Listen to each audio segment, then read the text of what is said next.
اور نہیں کفر کیا تھا حضرت سلیمان نے، کیونکہ سحر تو کفر ہے، لیکن شیاطین کفر کر چکے تھے۔ یعلمون الناس السحر، اب وہ سکھا رہے تھے لوگوں کو جادو۔ مدینہ منورہ میں قباء کے اندر ایک شیخ علی ہے، قباء میں اس کا بنگلہ ہے بہت بڑا، وہ صحیح معنوں میں عامل ہے۔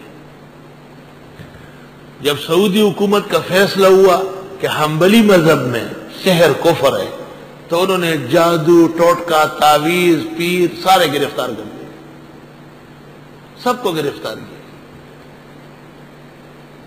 آخر میں ان کو کسی نے کہا کہ قباء کے اندر شیخ علی ہے، اس کو پکڑا ہے۔ شیخ علی ہمارے بزرگ ہیں، وہاں پولیس آئی، شیخ علی کو کہا گرفتاری پیش کرو۔ کس بات کی؟ کہا آپ جنات کا کام کرتے ہیں، سحر کرتے ہیں۔ شیخ علی نے کہا میں لوگوں کے فائدے کے لیے کرتا ہوں، پیسے نہیں کماتا۔ پولیس والوں نے کچھ کہا ہوگا، شیخ علی بالکل دن دہاڑے عامل ہے، انہوں نے جنات کو کہا گاڑی سے باندھ دو۔ وہ پولیس سب کے سب گاڑی کے پاس کھڑی رہی، نہ بیٹھ سکتی تھی نہ کھڑی ہو سکتی۔ انہوں نے ٹیلی فون کیا اور گاڑیاں آنے لگی۔ شیخ نے جنات کو کہا جہاں کہیں پولیس کی گاڑی ہو الٹ دو اس کو۔ ہر جگہ روڈ پر گاڑیاں الٹی پڑی۔ اخیر میں بادشاہ کی خدمت میں علماء گئے اور انہوں نے کہا ہمیں بھی ضرورت ہے لوگوں کے شر سے بچنے کی، شیخ علی کو اجازت دے دے۔ بادشاہ نے اس کو ایکڑوں کے اعتبار سے کوٹھی بنا کے دے دی۔ حضرت مولانا مفتی محمود صاحب رحمت اللہ علیہ جب حج اور عمرے پر جاتے تو شیخ علی ان کی بھرپور دعوت کرتے۔ میں جب پہلی مرتبہ گیا تو مجھ سے بات نہیں کرتے تھے، بچتے ہیں لوگوں سے، لیکن جب میں نے حضرت کا نام لیا تو اٹھ کے پیشانی چومنے لگا کہ واللہ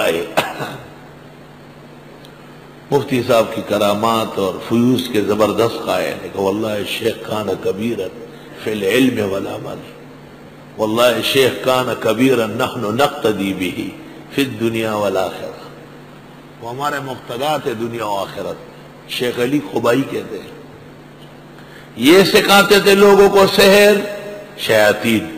وما انزل علی الملکین، اور وہ جو اتارا گیا تھا دو فرشتوں پر، ملکین اگر ہے تو فرشتے ہیں، ببابل، بابل شہر میں، ہاروت و ماروت۔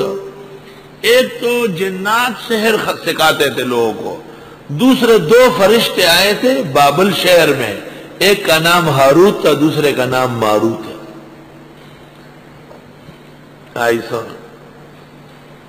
دارالعلوم حقانیہ کوڑا خٹک میں ایک بزرگ عالم تھے، استاذ تھے، ان کا نام بھی تھا ہاروت بابا۔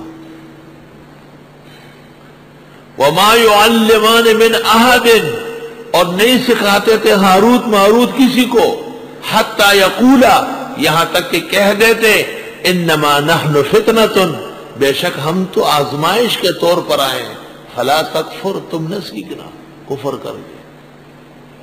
اللہ تعالیٰ نے دو فرشتوں کو بھیجا بابل شہر میں، وہاں بڑا عروج پر تھا جادو۔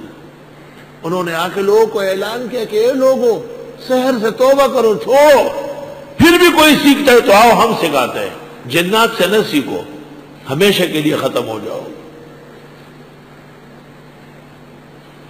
بعضوں نے وما کو نافیہ لیا ہے، وہ نہیں اتارا گیا، لیکن یہ درست نہیں ہے، فحوائے قرآن اس کے خلاف ہے۔ اور نہیں سکھاتے تھے کسی کو بھی، حتی یقولا، یہاں تک کہ یہ فرشتے کہہ دیتے انما نحن فتنۃ، ہم تو آزمائش ہے، فلا تکفر، پس تم سحر کر کے کفر نہ کرنا۔ لیکن فیتعلمون منہما، سیکھتے تھے لوگ ان سے، ما یفرقون بہ بین المرء وزوجہ، وہ جو جدائی ڈالتے تھے اس کے ذریعے میاں اور اس کی بیوی کے درمیان۔ سنو، سحر کی بنیاد تفریق پر ہے، سحر کے ذریعے تالیف نہیں ہو سکتی۔ میاں بیوی کا جوڑ لانا یہ مقصد ہے، یہ نہیں ہوگا۔ میاں بیوی کو توڑنا یہ کر سکتے ہیں۔ ہاں، گناہ کے لیے لڑکے کو تیار کرنا، گناہ کے لیے لڑکی کو تیار کرنا جس سے شریعت کی حد ٹوٹ رہی ہے، وہ بھی سحر کے ذریعے آنن فانن ہو جاتا ہے، آدمی کو پاگل کر دیتا ہے۔ اور سمجھو یار، پہلی بات تو یہ ہے کہ سحر کا مادہ کفر ہے، دوسرا یہ کہ سحر خالص فتنہ ہے، تیسری بات یہ کہ سحر کی بنیاد شر پر ہے، تفریق بین الاحبہ، تفریق بین الاحبہ۔ اور وہ حدیث نہ بھولنا کہ بڑا شیطان روزانہ سمندر پر تخت بچھاتا ہے، دن بھر کے شیاطین شام کو پیش ہوتے ہیں، لیکن جو شیطان کہتا ہے میں نے میاں بیوی کو لڑایا یہاں تک کہ ان کے درمیان طلاق ہو گئی، اس کے ساتھ گلے ملتا ہے اور اپنے سر سے ہری پگڑی لے کے اس کے سر پہ رکھتا ہے کہ اب ہری پگڑی والے آ گئے، اب اور شیطان کی کوئی ضرورت ہی نہیں۔ یفرقون بہ، تفریق کرتے تھے سحر کے ذریعے میاں اور اس کی بیوی کے درمیان۔ علماء لکھتے ہیں ہر وہ عمل جس سے میاں بیوی لڑے خفا ہو حرام ناجائز، اور ہر وہ عمل جس سے میاں بیوی کی باہم الفت بڑھے، محبت بڑھے، وہ مستحب اور مستحسن ہے، کیونکہ میاں بیوی کا گھر آباد ہونا مقاصد میں سے ہے، ان کا جھگڑنا، ایک دوسرے سے متنفر ہونا، اس سے کئی خاندان دشمنی کے گھاٹ اتر جائیں گے۔ وَمَا هُمْ بِضَارِّينَ بِهِ مِنْ أَحَدٍ، نہ تھے یہ بگاڑنے والے کسی کو کچھ بھی، کوئی جادو کوئی ساحر کسی کا کچھ نہیں بگاڑ سکتے، إِلَّا بِإِذْنِ اللَّهِ، مگر اللہ کے حکم سے۔ وَيَتَعَلَّمُونَ مَا يَضُرُّهُمْ وَلَا يَنْفَعُهُمْ، اور یہ سیکھتے تھے وہ جو ضرر دے ان کو نفع نہ دے۔ ضرر کی، سحر کی بنیاد ضرر پر ہے، نفع پر نہیں۔ وَلَقَدْ عَلِمُوا، اور یہ خوب جان چکے تھے، لَمَنِ اشْتَرَاهُ، جو اس جادو کو اختیار کرے گا، مَا لَهُ فِي الْآخِرَةِ مِنْ خَلَاقٍ، نہیں ہوگا اس کے لیے آخرت میں کوئی حصہ۔ بابل شہر میں ہاروت ماروت نے آ کے لوگوں کو بتایا، سب لوگ سمجھ گئے۔ وَلَقَدْ عَلِمُوا، البتہ تحقیق جان چکے تھے لوگ کہ جو اختیار کرے گا سحر کو، نہیں ہوگا اس کے لیے آخرت میں کوئی حصہ۔ وَلَبِئْسَ مَا شَرَوْا بِهِ أَنفُسَهُمْ، اور یقیناً برا ہے کہ بیچ ڈالا اس کے بدلے میں انہوں نے اپنی عزت و ناموس کو۔ لَوْ كَانُوا يَعْلَمُونَ، کاش کہ یہ جان لیتے۔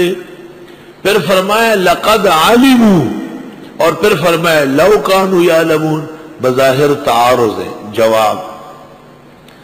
یہ تو جانتے تھے کہ سحر کا نقصان زیادہ ہے، یہ نہیں جانتے تھے کہ سحر کے ذریعے ان کا ایمان سلب ہو جائے گا۔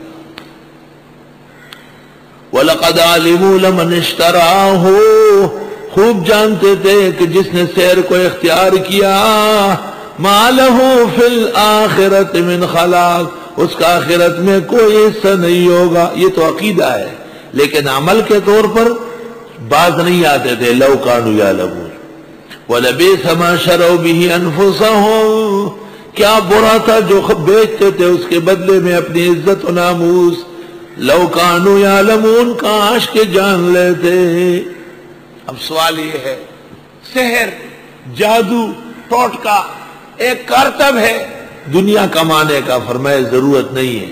وَلَوْ أَنَّهُمْ آمَنُوا، اور اگر بے شک یہ لوگ ایمان لے آتے، وَاتَّقَوْا، اور سحر سے بچ لیتے، سحر سے پرہیز کر لیتے، لَمَثُوبَةٌ مِّنْ عِندِ اللَّهِ خَيْرٌ، تو جو بدلہ اللہ کے ہاں سے ملے گا وہ بہت بڑا ہے۔